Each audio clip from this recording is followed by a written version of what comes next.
Hello buddies, ഞാനിപ്പോൾ Nilambur railway സ്റ്റേഷനിലാണുള്ളത്. അപ്പോൾ അവിടെ നിന്ന് ഷൊർണൂറിലേക്ക് ഒരു ട്രെയിൻ എടുത്തിട്ടുണ്ട്. 10:10 ആ ട്രെയിൻ. അപ്പോൾ ട്രെയിനിൻ്റെ ഉള്ളിലാണ് ഞാൻ ഇരിക്കുന്നത്. എന്തിനാണ് ഞാൻ നിലമ്പൂർ വന്നതെന്ന് പറഞ്ഞു കഴിഞ്ഞിട്ടുണ്ടെങ്കിൽ, കുറേ റീലൊക്കെ കണ്ടിട്ട് ഈ മേലാറ്റൂർ എന്ന് പറഞ്ഞ സ്ഥലത്ത് കൂടെ ട്രെയിൻ പോണത് ഭയങ്കര അടിപൊളിയായിട്ടൊരു കാഴ്ചയെന്ന് വിചാരിച്ചിട്ടാണ്. അപ്പോൾ അതൊന്ന് കാണാൻ വേണ്ടി വന്നത്. പക്ഷേ ഇന്നത്തെ ഒരു ദിവസം നോക്കിയിട്ട് നിർഭാഗ്യവശാൽ 2 മാസം മുമ്പ് ഇന്ത്യൻ റെയിൽവേ തന്നെ അവിടെയുള്ള മരങ്ങളൊക്കെ വെട്ടി മാറ്റി എന്നാണ് പറയുന്നത്. അപ്പോൾ ഇപ്പോൾ അവിടുത്തെ വലിയ ഭംഗിയൊന്നുമില്ല. ഇപ്പോൾ അവിടുത്തെ അവസ്ഥ എന്താണെന്ന് അറിയാൻ വേണ്ടിയിട്ടാണ് ഇന്ന് ഞാൻ ഈ ട്രെയിനിലൂടെ യാത്ര ചെയ്യുന്നത്. അപ്പോൾ എന്തായാലും നമുക്ക് ആ കാഴ്ചകളൊന്ന് കാണാം. കേരളത്തിലെ ആദ്യ റെയിൽവേ പാതകളിലൊന്നാണ് നിലമ്പൂർ ഷൊർണൂർ പാത എന്ന് പറയുന്നത്. അതിലൂടെയാണ് നമ്മളിപ്പോൾ യാത്ര ചെയ്യുന്നത്. ഗൈസ്, അപ്പോൾ നമ്മളിപ്പോൾ എത്തിയിരിക്കുന്നത് വാണിയമ്പലം എന്ന് പറഞ്ഞിട്ട് ഒരു സ്റ്റേഷനിലാണ്.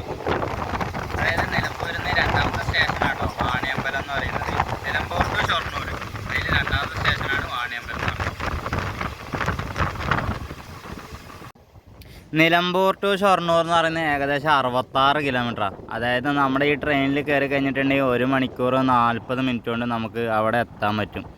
പിന്നെ നമ്മളിപ്പോൾ ഈ കാണുന്ന വാണിയമ്പലം എന്ന് പറയുന്നത് നിലമ്പൂരിൽ നിന്ന് എടുത്തു കഴിഞ്ഞാൽ 2ാമത്തെ ഒരു സ്റ്റേഷനാണ്. ആ സ്റ്റേഷനിലേക്കാണ് നമ്മളിപ്പോൾ വരുന്നത്.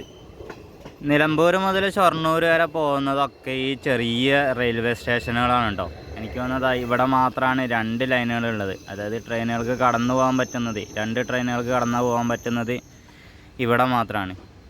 ഇവിടെയും നമ്മുടെ വണ്ടി ഇവിടെ നിർത്തിയിട്ടുണ്ട്. അപ്പോൾ ഇവിടുന്ന് ആൾക്കാരെയൊക്കെ കയറ്റുന്നുണ്ട്. അതേമാതിരിക്ക് ഇതാണ് നമ്മുടെ വാണിയമ്പലം എന്ന് പറഞ്ഞിട്ടുള്ള ആ സ്റ്റേഷൻ. എൻ്റെ ഫ്രണ്ട്സൊക്കെ അവരുടെ ഫ്രണ്ട്സിനെയൊക്കെ യാത്ര അയക്കുന്നുണ്ട്. അപ്പോൾ ഇവിടുന്ന് നമ്മളിങ്ങനെ പതിയെ ട്രെയിൻ എടുത്തിട്ട് മുന്നോട്ട് പോവുക അടുത്ത 3ാമത്തെ സ്റ്റേഷനിലേക്ക്. വളരെ മനോഹരമായ ഒരു സ്റ്റേഷനാണ് കേട്ടോ ഇത് കണ്ടില്ലേ, ഒരു മരം, അതിൻ്റെ തൊട്ടപ്പുറത്ത് തന്നെ സ്റ്റേഷൻ. എന്തല്ലേ ഒരു നൊസ്റ്റാൾജിക് ഫീലിംഗ് ഒക്കെ വരുന്നില്ലേ. അപ്പോൾ ഇത് ഇത്രയേ ഉള്ളൂ ഈ സ്റ്റേഷൻ എന്ന് പറയുന്നത്. ഇതാണ് ഞാൻ പറഞ്ഞ ചെറിയ ചെറിയ സ്റ്റേഷനുകളെ ഇവിടെ ഉള്ളൂ ഈ പോകുന്ന വഴികളിൽ. ഇവിടെയും പണികളൊക്കെ നടക്കുന്നുണ്ട് കേട്ടോ. നിങ്ങൾ ആ സൈഡിലൊക്കെ കണ്ടില്ലേ, കുഴിയൊക്കെ കുഴിച്ച് വെച്ചിരിക്കുന്നത്. വൈദ്യുതിക്കാല് നീട്ടി ഉറപ്പിക്കാൻ വേണ്ടിയിട്ട് കുഴിച്ച് വെച്ചിരിക്കുന്ന കുഴികളാണ് ഇവിടെയൊക്കെ. അപ്പോൾ ഇനി ഇതൊക്കെ നമുക്കൊരു ഓർമ്മകളായിരിക്കും. ഈ സൈഡിലെ മരങ്ങളൊക്കെ വെട്ടി മാറ്റിയിട്ട് വൈദ്യുതിക്കാല് കുഴിച്ചിടുക എന്നൊക്കെ പറയുന്നത്. എന്തിനാണ് ഈ വൈദ്യുതിക്കാല് കുഴിച്ചിടുക എന്നുള്ളതൊക്കെ ഞാൻ പറഞ്ഞുതരാം കേട്ടോ. അപ്പോൾ പടി നമ്മളിതാ 3ാമത്തെ സ്റ്റേഷനായ തൊടിയപുലം എന്ന് പറഞ്ഞ സ്റ്റേഷനിലേക്കാണ് പ്രവേശിച്ചിരിക്കുന്നത്. നമ്മുടെ ട്രെയിൻ ഇവിടെ നിർത്തുന്നുണ്ട് കേട്ടോ. ഇതും ഒരു ചെറിയ സ്റ്റേഷനാണ്. അവിടെയൊക്കെ ഈ ട്രെയിൻ നിർത്തിയിട്ടാണ് പോകുന്നത്. ഇത് കണ്ടില്ലേ, ചുറ്റിനും മരങ്ങളും. ഇവിടെ ഒരു ചെറിയൊരു റെയിൽവേ സ്റ്റേഷനാണ് ഉള്ളത്. ഇവിടുന്നൊക്കെ കുറേ അധികം ആളുകൾ കയറുന്നുണ്ട് കേട്ടോ. നമ്മൾ സ്റ്റേഷൻ ചെറുതാണെങ്കിലും ഇവിടുന്നൊക്കെ ആൾക്കാർ ഒരുപാട് പേര് കയറുന്നുണ്ട്. അപ്പോൾ ഇവിടുന്ന് നമ്മുടെ ട്രെയിൻ മെല്ലെ എടുത്തിരിക്കുകയാണ്. ഇതാണ് നമ്മുടെ ഈ തൊടിയപുലം എന്ന് പറഞ്ഞ സ്റ്റേഷൻ.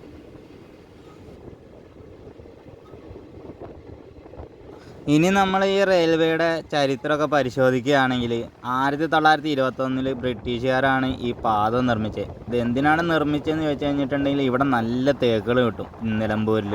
അപ്പോൾ ഇതൊക്കെ മുറിച്ച് അന്യദേശത്തേക്ക് കടത്താൻ വേണ്ടിയിട്ടാണ് അവർ ഈ റെയിൽവേ പാത നിർമ്മിച്ചത്. 1943 2ാം ലോക മഹായുദ്ധകാലത്ത് നമ്മുടെ നിലമ്പൂരിലെ 9 ഏക്കറിൽ നിന്നുള്ള തേക്കുകളാണ് ഈ ട്രെയിൻ വഴി ഇവിടുന്ന് വിദേശത്തേക്ക് കടത്തി അയച്ചു കൊടുത്തത്. ഒന്ന് ആലോചിച്ച് നോക്കിയാൽ, അന്ന് 9 ഏക്കറിലെ തേക്കുകൾ ഇവിടുന്ന് കടത്തി എന്ന് പറഞ്ഞാൽ ആർക്കും വിശ്വസിക്കാൻ പറ്റുമോ? അങ്ങനെ ചരിത്രമൊക്കെ കേട്ട് നമ്മൾ 4ാമത്തെ സ്റ്റേഷനായ തൂവൂരിലെത്തിയിരിക്കുകയാണ്. ഇതാണ് തൂവൂർ എന്ന് പറഞ്ഞ സ്റ്റേഷൻ.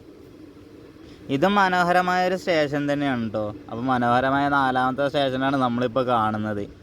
മരങ്ങളൊന്നും ഇവിടുത്തെ അധികം വെട്ടിയിട്ടില്ല, വെട്ടാൻ പോകുന്നേ ഉള്ളൂ. അപ്പോൾ നമുക്ക് ചെറുതായിട്ട് കാണാം, ട്രെയിൻ നിർത്തുമ്പോൾ തന്നെ മുന്നിൽ കണ്ടില്ലേ കുറച്ച് മരങ്ങളൊക്കെ ഇവിടെ വെട്ടിയിട്ടുണ്ട്.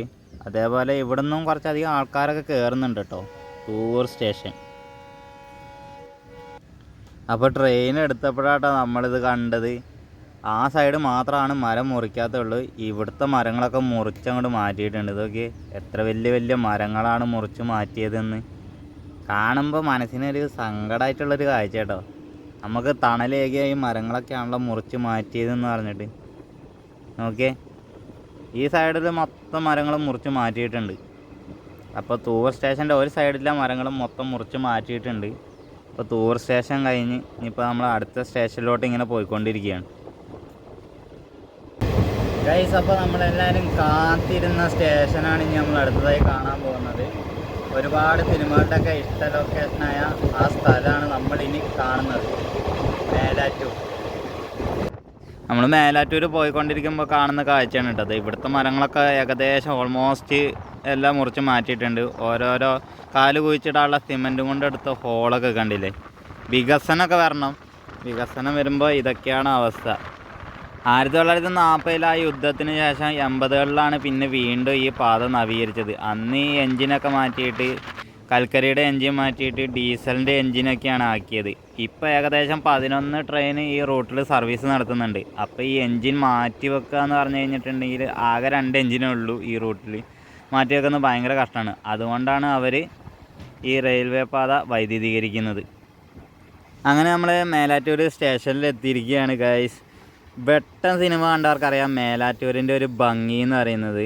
പക്ഷേ ഇപ്പോഴത്തെ അവസ്ഥ കണ്ടില്ലേ, മരങ്ങളൊക്കെ വെട്ടി മാറ്റിയിട്ട്. എനിക്ക് തോന്നുന്ന മേലാറ്റൂരായിരിക്കും ഇവിടുത്തെ നിലമ്പൂർ ഷൊർണൂരിലെ ഒരു മെയിൻ ഹബ്ബാക്കി മാറ്റാൻ വേണ്ടി പോകുന്നത്. അതുകൊണ്ടാണ് ഇവിടുത്തെ മരങ്ങൾ അത്രയും മുറിച്ച് മാറ്റിയിരിക്കുന്നത്.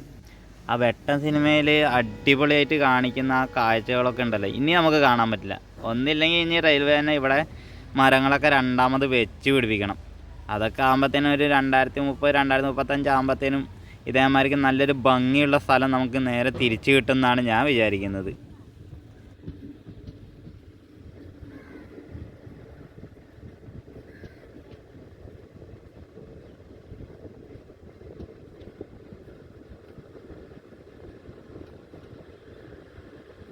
അങ്ങനെ നമ്മൾ മേലാറ്റൂർ സ്റ്റേഷനോട് വിട പറയുകയാണ്.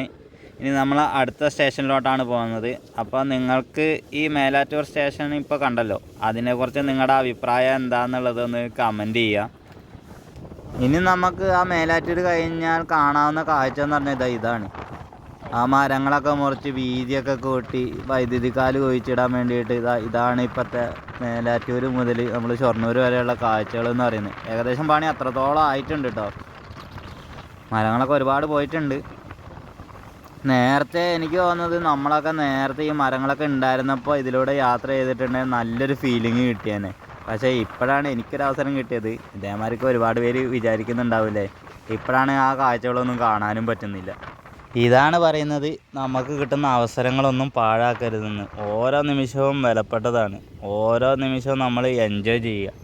സമയം ആരെയും കാത്തു നിൽക്കില്ല. ഇതേമാതിരിക്കുള്ള കാഴ്ചകളൊന്നും ഇനി നമുക്കോട്ട് കാണുവാനും പറ്റില്ല. കണ്ടില്ലേ, ഇതൊക്കെ ഓരോരോ ഉദാഹരണങ്ങളാണ് നമ്മുടെ ജീവിതത്തിൽ. നമുക്ക് കിട്ടുന്ന ജീവിതത്തിലെ അവസരങ്ങളൊന്നും പാഴാക്കാതെ നന്നായിട്ട് എൻജോയ് ചെയ്ത് അടിച്ചു പൊളിച്ച് ജീവിക്കാൻ ശ്രമിക്കുക. അപ്പോൾ നമുക്കൊരു നിരാശയൊന്നും ഉണ്ടാവില്ല. പട്ടിക്കാട് എന്ന് പറഞ്ഞാൽ മറ്റൊരു സ്റ്റേഷനിലാണ് ഇപ്പോൾ നമ്മുടെ ട്രെയിൻ നിർത്തിയിരിക്കുന്നത്. ഇവിടെ 3 മിനിറ്റ് നേരം നിർത്തിയതിന് ശേഷം ആളെ എടുത്തുകൊണ്ട് ചെറുതായിട്ട് ട്രെയിൻ മൂവ് ചെയ്യും.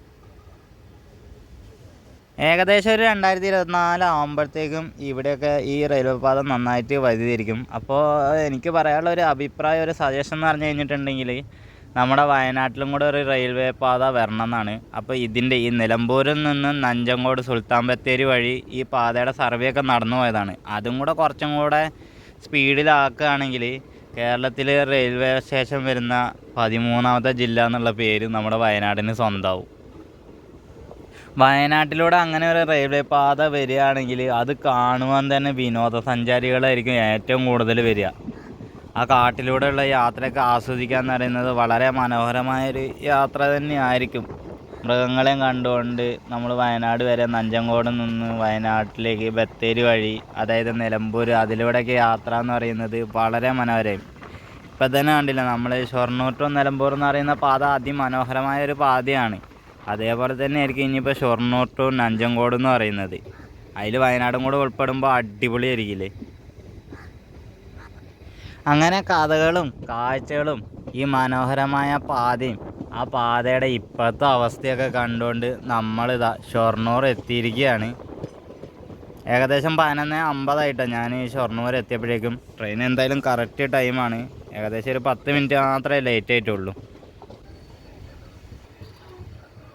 33 വർഷത്തെ വിശ്വാസം.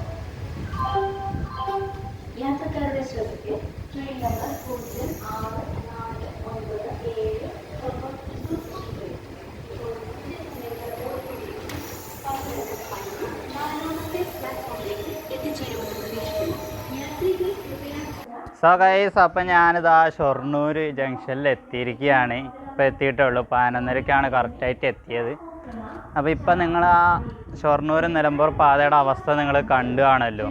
അപ്പോൾ വൈദ്യുതീകരിക്കുന്നതിൻ്റെ ഭാഗമായിട്ടാണ് കുറച്ചൊക്കെ വെട്ടി നിരപ്പാക്കിയത്.